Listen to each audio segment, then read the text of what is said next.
Hi friends, welcome back. तो देख रहे हैं हम क्या कॉपीड। आखिर किसने किसको कॉपी किया? Indian TV shows versus Pakistan TV shows. चलो देखें, वीडियो शुरू करते हैं। वीडियो शुरू करने से पहले अगर आप चैनल पर नए हो और आपने अभी तक सब्सक्राइब नहीं किया तो जल्दी से पहले सब्सक्राइब के बटन और बेल आइकन को क्लिक कर लो ताकि आपको हमारे सारे न्यू वीडियोस के नोटिफिकेशन मिल जाए जैसे हम अपलोड करें। अगर आपको वीडियो पसंद आता है प्लीज लाइक एंड शेयर। चलिए शुरू करते हैं। हेलो मैं हूँ फैक्ट भाई। करोड़पति उन्होंने भी बनाया, वो तो सुनना था मैंने कहीं। और इस धुन को सुनने के बाद 100% लोगों को यही लगता है कि अमित जी आकर शो को आगे बढ़ाएंगे, पर अगर उनकी जगह ये आ जाए तो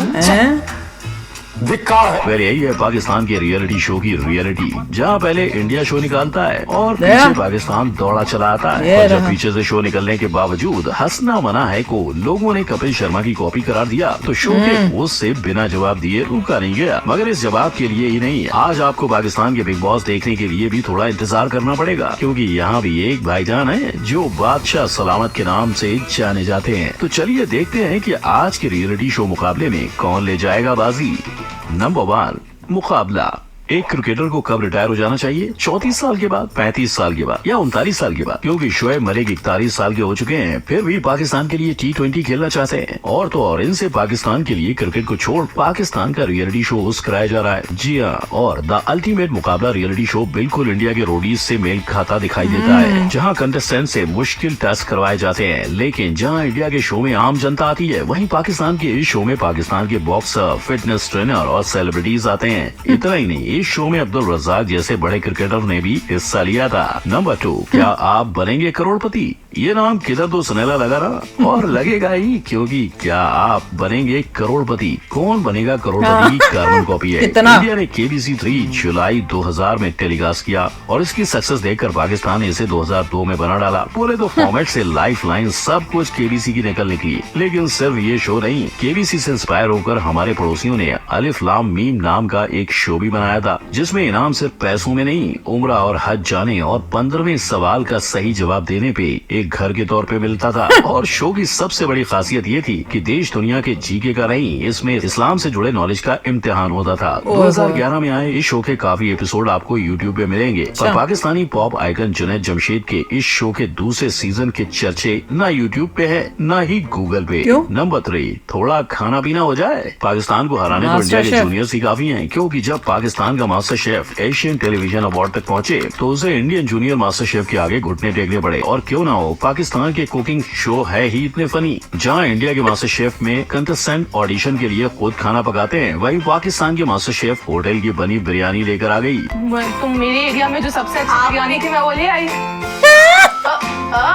अब जब इंडिया और पाकिस्तान दोनों के ही कुकिंग शो में अपनी अपनी रियलिटी है, तो क्या होगा जब दोनों ही देशों को एक कर दिया जाए? तो पेश है फूडिस्तान, जहां इन दोनों देशों के शेफ को जज करने के लिए होते हैं एक इंडियन, पाकिस्तानी और ब्रिटिश शेफ। यानी देशों की तरह इन दोनों देशों के शेफ का भविष्य भी एक ब्रिटिश ने ही जज किया। Number 4, comedy versus comedy. उल्टा चोर कोतवाल को डांटे, यही हुआ था जब पाकिस्तान के कॉमेडी शो हंसना मना है को वैसी बनाया है तो द कपिल शर्मा शो की कॉपी है। तू मेरी नकल करता है। और लोगों की क्या गलती? शो के होस्ट ताबिश हाशमी का मोहल्ला और उनके घर का सोफा सेटिंग तक एक सा ही था। बावजूद इसके उनके कानों तक इस बात के पहुंचते ही उन्होंने न सिर्फ इस बात को गलत बताया, बल्कि ये सेट के कॉन्सेप्ट और कपिल की कॉमेडी के तरीके को पाकिस्तानी कॉन्सेप्ट बता बैठे। उनकी माने तो उनका कपिल शर्मा शो के साथ कंपेयर होना उनके साथ नाइंसाफी है, क्योंकि कपिल का शो हफ्ते में 1 बार और उनका हफ्ते में 3 बार आता है। अब ताबिश के इल्जामों का कपिल पे इतना भारी असर हुआ कि उन्होंने इनके इल्जामों पे सफाई देना भी जरूरी नहीं समझा। लेकिन दूसरी तरफ चोरी पे सीना जोरी करके दाल ना गलने पे ताबिश जरूर अपने शो का लुक बदल चुके हैं। नंबर 5, गाना बजाना। एक चीज जिसने सरहद के आर पार बिना वीजा के ट्रैवल किया वो है म्यूजिक, जहां हम इंडियंस ने कोक स्टूडियो पाकिस्तान का आफरीन एंजॉय किया।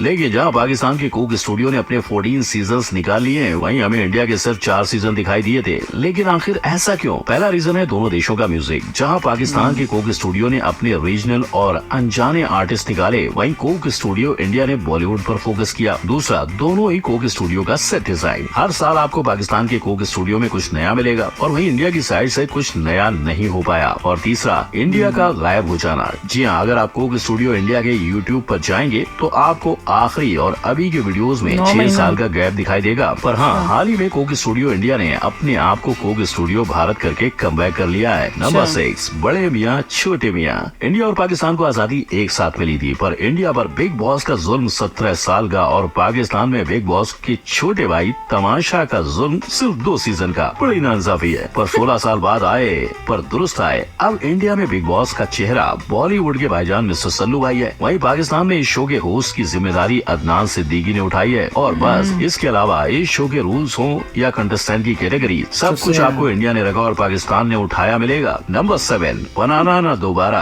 आग, पानी, नींद, भूख और रोशनी को भुलाकर इंडिया के 24 कंटेस्टेंट ने सर्वाइवर इंडिया में हिस्सा लिया था। और जहाँ इंडिया का हिंदी वर्जन 2012 में बना था, वहीं इस शो का तमिल वर्जन 2021 में बनाया गया। हालांकि न सिर्फ इंडिया पर यही फॉर्मेट वाला शो आपको पाकिस्तान के अंदर भी देखने को मिलेगा, जहां अलग करने की कोशिश में पाकिस्तानी शो अपने कंटेस्टेंट को पहाड़ी इलाकों में लेकर गए। लेकिन गौर करने वाली बात यह है कि इस शो ने सिर्फ मर्दों को अपने शो में जगह दी थी, वो भी ये कह के कि औरतें ऐसे शो में हिस्सा नहीं ले सकती। इनफैक्ट इसे लेकर पाकिस्तान में कई विवाद भी सामने आए। लेकिन जहाँ शो के बंद होने की वजह लो रेटिंग्स और औरतों को न लेने की कंट्रोवर्सी बताई जा रही है, वहीं पता चला है कि असल में शो के ई टेस्ट के दौरान साद खान नाम के कंटेस्टेंट की मौत हुई थी। यानी जैसे इंडिया में रोडीज के जज टेस्ट चेक करते हैं, वैसे ही पाकिस्तान के जजेस को भी करना चाहिए था। Number 8, I am out. अगर शार्क टैंक पाकिस्तान बनाता तो ये स्पूफ नहीं, उस शार्क टैंक पाकिस्तान की रियलिटी भी हो सकता था। आपकी स्ट्रेटजी क्या होगी? तो इसमें खर्चा 30 से 50 लाख है।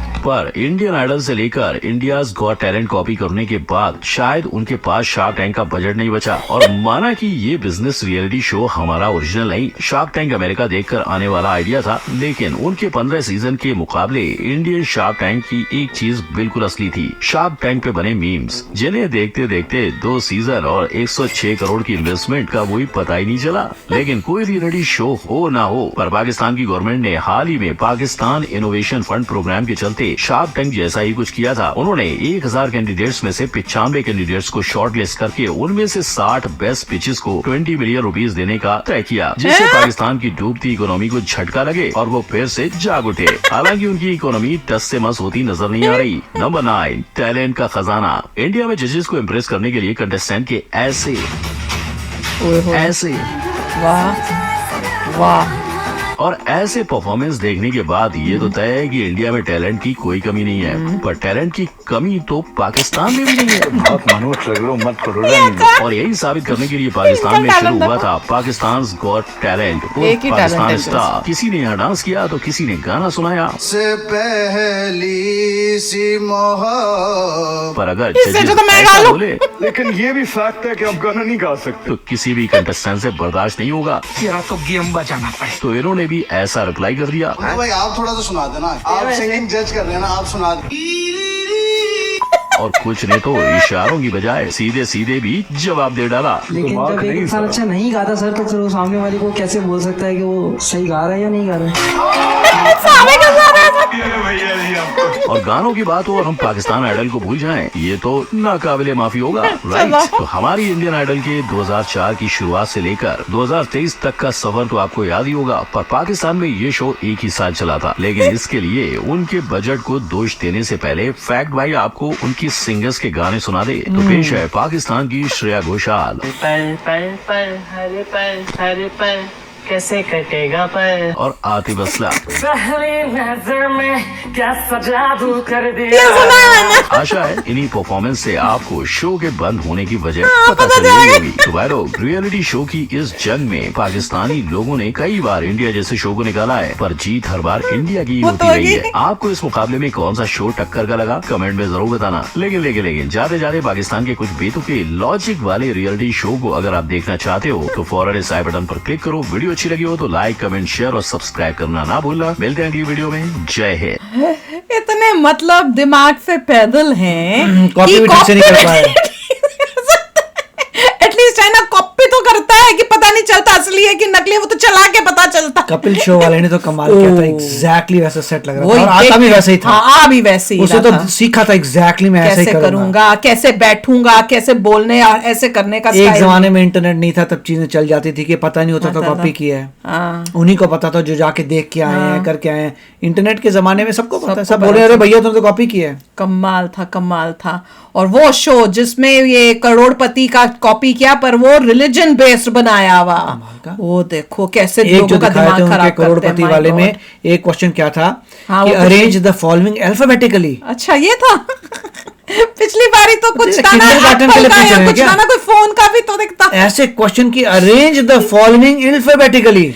कमाल के लोग हैं ये तो, कमाल। और लोग वहां पे बोलेंगे ये किसके लिए बनाया भाई, तुमने फर्स्ट ग्रेडर के लिए बनाया क्या? आई डोंट नो क्या चल रहा था, वो तो देखना वाला स्पेशल देख के लोग हंसते कि क्या कर रहे हो तुम लोग। IQ इनका इतना लो है, इससे दिख रहा है कि ये जो लोग हैं। और कब देखा नहीं वो गाने वाला, गाने में उसको बोल रहे कि तेरे को गाना अच्छा गाना आता, तेरे को नहीं आता, तू क्यों आया, मतलब कॉन्टेस्टेंट इस गेम के वो अंदर। अच्छा था। वो बोलता है कि तू गाना सुना दे मुझे, क्योंकि सभी अगर- को पता था कि उनका जो जज है उसे खुद खुद गाना तो नहीं आता। गाने वाले ऐसे जजेस हैं जो खुद गाने का उनका ABC नहीं आती, वो कैसे उनको जज बिठा करेंगे? दिया एज जज कि तुम करो।